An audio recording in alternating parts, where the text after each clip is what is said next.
segenap jiwamu dan dengan segenap akal budimu. Barang siapa yang mempunyai kasih Allah dipancarkan dalam hatinya, akan memantulkan kesucian dan kasih yang ada dalam Yahweh dan yang dinyatakan oleh Kristus dalam dunia kita ini. Orang yang mempunyai kasih Allah di dalam hatinya tidak punya perseteruan terhadap hukum Allah, melainkan menyerahkan penurutan sukarela kepada segala perintahnya, dan inilah yang membentuk kekristenan. Barang siapa mempunyai kasih yang terutama kepada Allah, akan menyatakan kasih kepada sesama manusia yang merupakan milik Allah, baik oleh penciptaan maupun oleh penebusan. Kasih itulah kegenapan hukum Taurat, dan adalah kewajiban setiap anak Allah melakukan penurutan kepada segala perintahnya.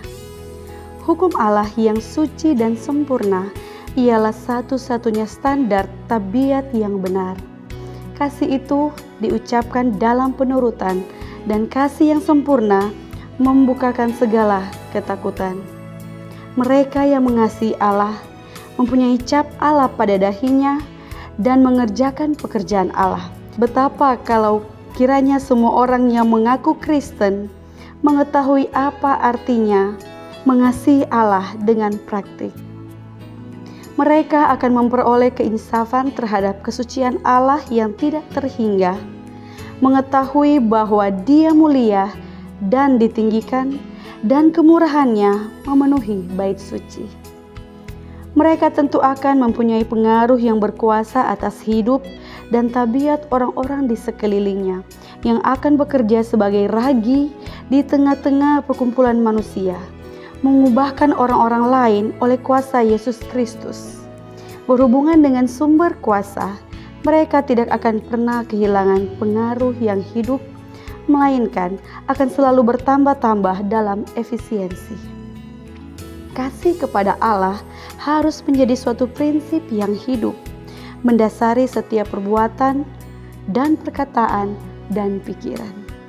Kalau dalam kekuatan Kristus kita sedang berusaha hendak mempertahankan suatu penyerahan yang demikian, kita akan setiap hari mengadakan hubungan dengan Allah.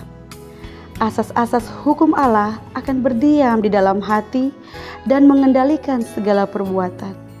Maka akan wajarlah bagi kita mencari kemurnian dan kesucian, menghindarkan roh dan teladan dunia ini, lalu berusaha membahagiakan semua orang yang di sekeliling kita, sama seperti malaikat-malaikat kemuliaan melaksanakan tugas kasih yang ditentukan kepada mereka. Kita harus memiliki sifat kasih itu, karena kita mengasihi Tuhan bukan hanya sekedar perkataan kita, perbuatan kita, tetapi harus dengan segenap hati.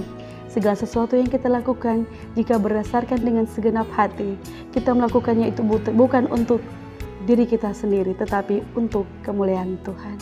Mari kita berdoa. Bapa di surga, terima kasih untuk pekabaran di pagi ini, sehingga boleh mengajarkan kami untuk saling mengasihi, dan biarlah kasih yang sempurna itu hanya berasal daripada Tuhan boleh menjadi bagian kami. Kami boleh aplikasikan itu setiap hari, terlebih di sepanjang hari ini. Sertai kami Tuhan di hari ini dalam segala aktivitas kami. Ampunikan segala dosa kami. Di dalam nama Yesus kami sudah berdoa dan mengucap syukur selalu. Haleluya.